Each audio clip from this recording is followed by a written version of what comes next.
Assalamualaikum warahmatullahi wabarakatuh. Saya Gita Mulyani dengan nomor induk mahasiswa 2032174, mahasiswi program studi Manajemen Pendidikan Islam UIN Sultan Taha Saifuddin Jambi.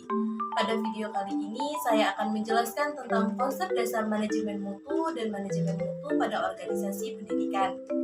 Video ini dibuat untuk memenuhi tugas ujian tengah semester mata kuliah Manajemen Mutu Pendidikan yang diampu oleh Bapak Dr. Jamaluddin, SAG, MPDI. Mari kita simak video berikut.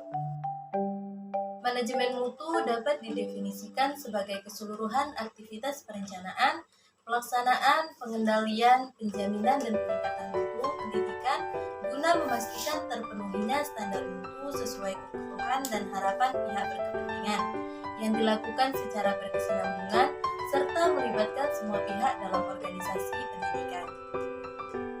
Sistem manajemen mutu adalah pendekatan atau strategi yang digunakan untuk mengendalikan dan mengarahkan organisasi dalam hubungannya dengan mutu. Sistem ini bertujuan untuk memastikan bahwa organisasi memenuhi persyaratan kualitas yang ditetapkan dan memberikan produk atau layanan yang memenuhi kebutuhan dan harapan pelanggan. Yang selanjutnya yaitu prinsip manajemen mutu pendidikan. Yang pertama, fokus pada pelanggan. Prinsip ini menekankan pentingnya memahami dan memenuhi kebutuhan dan harapan pelanggan dalam pendidikan. Pendidikan harus disesuaikan dengan kebutuhan siswa dan memberikan pengalaman belajar yang bermakna. Yang kedua yaitu kepemimpinan. Prinsip ini mengakui peran penting kepemimpinan dalam mencapai visi, misi, dan strategi yang jelas untuk meningkatkan mutu pendidikan.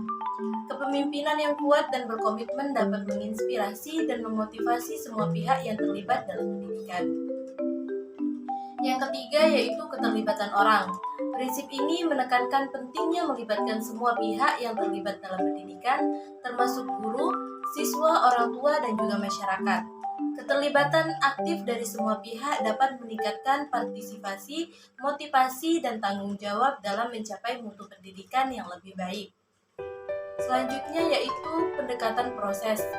Prinsip ini mengarahkan perhatian pada proses pendidikan keseluruhan. Pendekatan berbasis proses memungkinkan identifikasi dan perbaikan terus-menerus dalam setiap tahap pendidikan, mulai dari perencanaan, pelaksanaan, hingga evaluasi. Yang selanjutnya yaitu peningkatan berkelanjutan. Prinsip ini mementingkan siklus perbaikan berkelanjutan dalam pendidikan. Organisasi pendidikan harus menerus mencari cara untuk meningkatkan pendidikan melalui evaluasi, pengetahuan, dan tindakan perbaikan yang berkelanjutan. Selanjutnya yaitu pentingnya perhatian terhadap mutu pendidikan. Perhatian terhadap mutu pendidikan memiliki beberapa kepentingan antara lain. Yang pertama yaitu meningkatkan kualitas pendidikan dengan memberikan perhatian yang serius terhadap mutu pendidikan. Lembaga pendidikan dapat meningkatkan kualitas pengajaran dan pembelajaran. Hal ini akan berdampak positif pada pemahaman dan prestasi siswa serta memberikan pengalaman belajar yang lebih baik. Yang kedua yaitu meningkatkan kepuasan pelanggan. Perhatian terhadap mutu pendidikan juga penting untuk memenuhi kebutuhan dan harapan pelanggan, yaitu siswa dan orang tua. Dengan memberikan pendidikan yang berkualitas, lembaga pendidikan dapat meningkatkan kepuasan pelanggan dan membangun reputasi yang baik. Yang ketiga yaitu meningkatkan daya saing.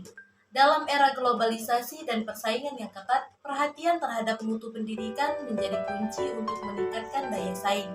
Lembaga pendidikan yang memiliki mutu pendidikan yang tinggi akan lebih diminati oleh siswa dan orang tua secara diakui secara luas oleh masyarakat. Yang keempat yaitu meningkatkan efisiensi dan efektivitas. Dengan memperhatikan mutu pendidikan, lembaga pendidikan dapat mengidentifikasi dan mengatasi masalah yang ada, meningkatkan efisiensi dalam pengelolaan sumber daya, serta meningkatkan efektivitas proses pembelajaran. Yang kelima yaitu meningkatkan tanggung jawab sosial. Perhatian terhadap mutu pendidikan juga merupakan bentuk tanggung jawab sosial lembaga pendidikan terhadap masyarakat. Dengan memberikan pendidikan yang berkualitas, lembaga pendidikan berkontribusi pada pembangunan sumber daya manusia yang berkualitas dan berpotensi untuk memajukan bangsa dan negara. Selanjutnya adalah tahapan utama manajemen mutu pendidikan. Tahapan manajemen mutu pendidikan dapat bervariasi tergantung pada pendekatan yang digunakan. Berikut adalah beberapa tahapan yang dapat ditemukan dalam manajemen mutu pendidikan. Yang pertama yaitu perencanaan dan strategi mutu. Tahap ini melibatkan perumusan visi, misi, dan tujuan mutu pendidikan. Perencanaan strategis dilakukan untuk mengidentifikasi langkah-langkah yang diperlukan untuk mencapai tujuan mutu yang telah ditetapkan. Yang kedua yaitu implementasi. Tahap ini melibatkan pelaksanaan strategi dan kebijakan mutu yang telah dirumuskan. Implementasi melibatkan semua pihak yang terlibat dalam pendidikan, seperti guru, siswa, orang tua, dan staf pendukung. Yang ketiga yaitu evaluasi dan pemantauan. Tahap ini melibatkan evaluasi terhadap kinerja dan pencapaian mutu pendidikan. Evaluasi dilakukan secara berkala untuk memastikan bahwa tujuan mutu tercapai dan untuk mengidentifikasi area yang perlu diperbaiki. Yang keempat, pengendalian mutu. Tahap ini melibatkan pengendalian proses dan kegiatan pendidikan untuk memastikan bahwa standar mutu terpenuhi. Pengendalian mutu melibatkan pengawasan, pengukuran, dan tindakan perbaikan yang diperlukan. Yang kelima, peningkatan mutu. Tahap ini melibatkan upaya terus-menerus untuk meningkatkan mutu pendidikan. Peningkatan mutu dilakukan berdasarkan hasil evaluasi dan umpan balik semua pihak yang terlibat dalam pihak